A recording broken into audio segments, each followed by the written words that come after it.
I never thought I'd be the guy posting something like this, but here I am. My name's Mike, and I've been with my wife, Jessica, for about 5 years now. We had what I thought was a pretty solid relationship, or at least I did. She was the kind of girl who could charm the pants off anyone, but I always thought she was loyal, at least until I found out the hard way that she's a lying, cheating bitch. Everything started to change right around the time I got deployed for a 6-month stint overseas. I mean, I knew it was going to be tough being away from her, missing out on all the everyday stuff, but I trusted that she'd hold down the fort at home. That was the deal. Loyalty, respect, the usual vows. At first, I didn't notice anything too strange. Jessica was still texting me good morning every day. She sent me a few cute pics of the dog and the kids, but after about a month, I started noticing little things. She'd be short with me on the phone. She'd dodge questions about her whereabouts. I'd see her delete messages on her phone, which I thought was weird but didn't think much of at the time. I figured it was just her being protective or something. Then I started hearing from mutual friends that she'd been acting differently around town, going out more without telling me, hanging out with certain guys I didn't recognize, especially this one guy, Nate, who's always been a bit of a sleaze. But I brushed it off. Soldiers are used to missing things when we're deployed. I figured she was just missing me, or maybe she was stressed. Still, a part of me felt uneasy. I kept telling myself, she's probably just lonely or she's bored. Plus, I didn't want to believe that my wife, my partner, could be cheating on me. That's not the kind of girl she is, right? Or at least I wanted to believe that. I tried to stay focused on my job, staying strong, but the nagging feeling in my gut kept growing. It's like this quiet voice telling me that something isn't right. Then one day, my whole world flipped upside down. I saw a message on her phone, something that I swear will haunt me forever. It was late one evening when I finally got a chance to peek at her phone without her noticing. I know, trust is supposed to be the foundation of a relationship, but after all the weird behavior, I just couldn't shake the feeling that something was off. I hadn't planned on going through her stuff, but I was tired of feeling like I was losing my mind. So I grabbed her phone from the table while she was in the kitchen, pretending to be busy with dinner. I just wanted to see if my instincts were right or if I was overthinking it. That's when I saw it. A message from Nate, something short but enough to make my blood run cold. It said, "Can't wait to see you tonight, missed you today." And attached was a picture, her in our bed, topless, with her face turned slightly away, but I could recognize her body and her hair. My stomach sank so hard I thought I'd throw up. It was late at night and she was still awake, apparently texting someone else, someone she was supposed to be faithful to. I stared at that message for what felt like forever, trying to process what I was seeing. That wasn't just a friendly exchange, it was intimate. It was cheating. I couldn't believe what I was looking at. My wife Jessica lying in my bed sharing herself with another man. And she had the nerve to send that kind of photo while I was thousands of miles away, risking my life in a war zone. I felt a sick mixture of rage, heartbreak, and disbelief all at once. Part of me wanted to confront her right then and there, scream at her, tear her apart. But I knew that wouldn't fix anything. Instead, I sat there in silence, clutching her phone like it was a weapon. The worst part was I didn't even know how long this had been going on. Were they doing this the entire time I was gone? Or was it just a recent thing? I kept going through her messages, her social media, trying to find more proof, but she was smart. She'd delete everything that could give me a clue. Still, that one message was enough. My whole world crumbled in that moment. I felt betrayed, hollowed out like I'd been punched in the gut. I didn't sleep that night. I couldn't. Instead, I just kept staring at that damn screen, replaying her smile, her lies, and the image of her and Nate sharing nights at my house while I was risking my neck abroad. I kept asking myself, how could she do this? How could she be so cruel? The next morning, I knew I had to confront her, but I wasn't sure how. My head was spinning. I felt like I was in some kind of nightmare I couldn't wake up from. I wanted to believe that she'd deny everything, that it was a mistake, that maybe I was overreacting. But deep down, I knew better. That message was too clear, too damning. Still, I decided to give her a chance to lie her way out before I went full-on ballistic. When she came out of the bedroom, I looked her straight in the eyes, trying to keep my voice steady. "So, Jessica, I started, voice a little unsteady. What's this I saw on your phone last night? She looked at me with a fake innocent look, the kind that makes me want to punch her in the face. She blinked, then immediately started her usual bullshit. Oh, it's nothing, just some friend from work. You know how guys can be sometimes, sending stupid pictures or whatever, it's no big deal. She chuckled, trying to brush it off like she was joking, but I wasn't buying it. I pressed her harder. That's a picture of you in our bed topless, Jessica. Explain that. Who is Nate? Her eyes widened for a second, then she rolled her eyes and threw her head back. Oh, please, she snapped. That's just some stupid flirt message. I didn't do anything. You're just paranoid. Nate's just a guy I talk to sometimes. It's not like we're having sex or anything. You're overreacting as usual. I felt my blood boil. I wasn't stupid. I knew better than to believe her bullshit. She's the kind of person who can lie so smoothly it's scary. And right then I saw through her. I was furious, but I kept my cool. I told her I knew everything, that I saw the messages, the photos. She tried to deny it at first, then got defensive, saying I was crazy for accusing her of cheating. That she needed space, that I was away all this time and she was lonely, blah blah blah. I hated hearing her lie, hated how she made it sound like I was the one at fault. It took everything I had not to lose my temper right then and there. I wanted to scream, to shake her, to make her admit the truth. But I just told her I needed some time to think.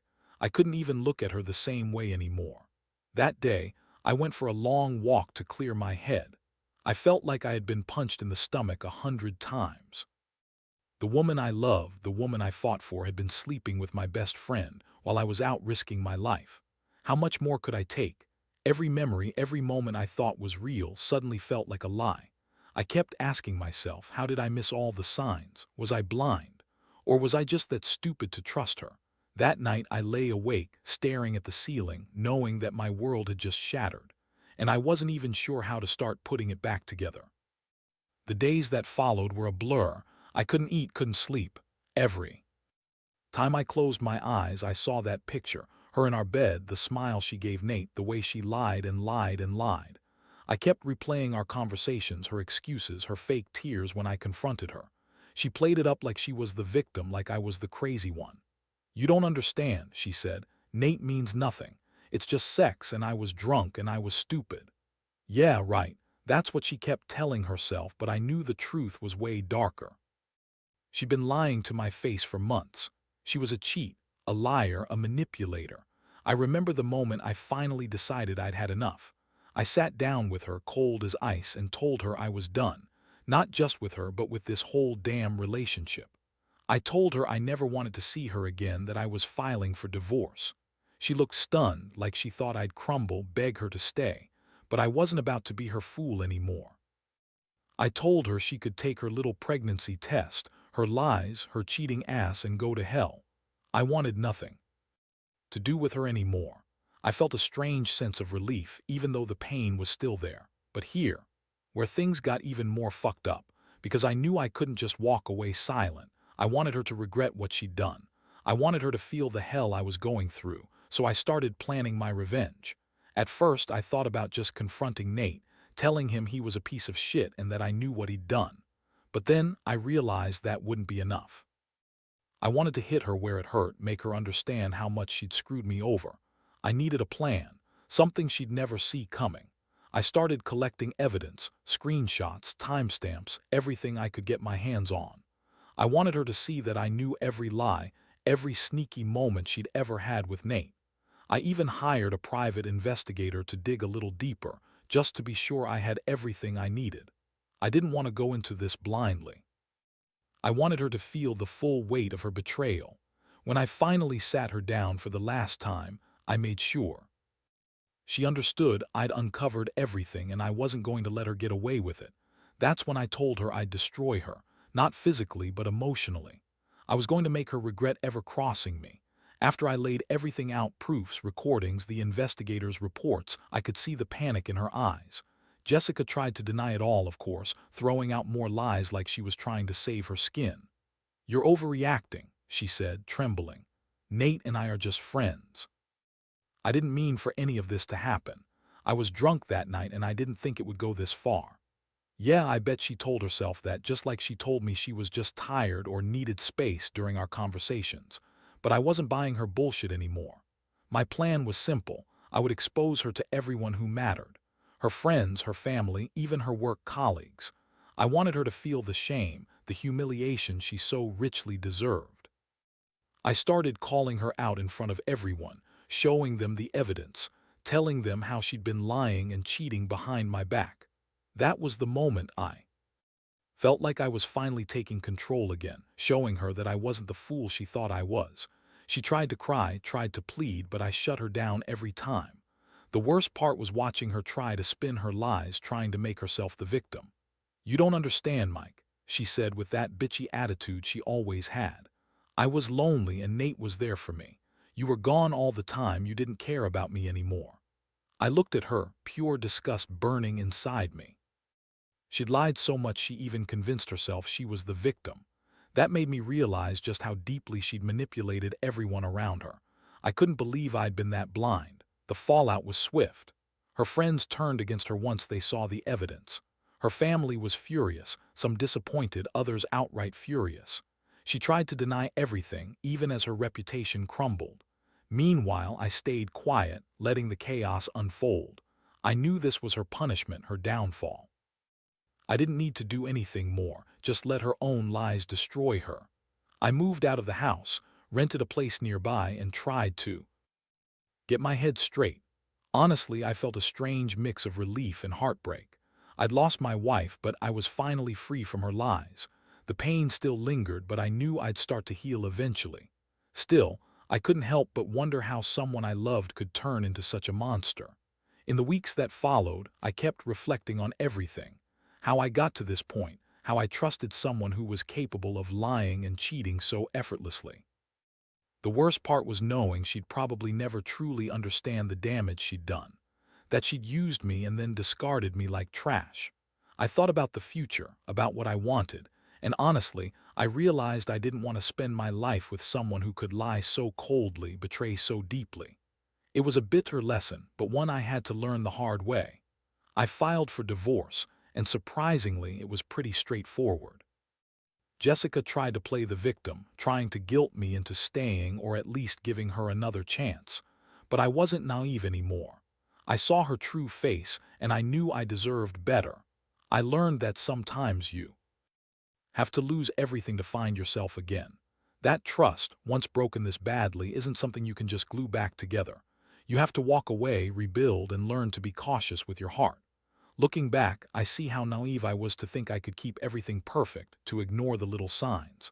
But I also see how much strength I found in facing the truth head-on.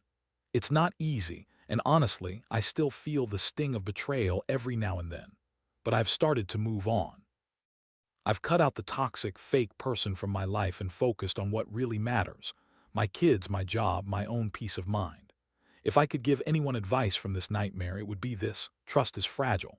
When you see signs of trouble, don't dismiss them. Face the truth, no matter how ugly it is. Because living in denial only prolongs the pain. And if someone shows you they're capable of lying and cheating, don't waste your time trying to fix it. Cut your losses, walk away, and don't look back. You're better off alone than with someone who doesn't value you enough to be honest. This whole experience has been a brutal wake-up call, but I've learned I'm stronger than I thought. I don't need someone who manipulates and betrays me to feel whole. I'll rebuild my life piece by piece, and someday I'll find someone who truly deserves my trust. Maybe I'll never forget what happened, but I'll learn to live with it, stronger, wiser, and more cautious than ever.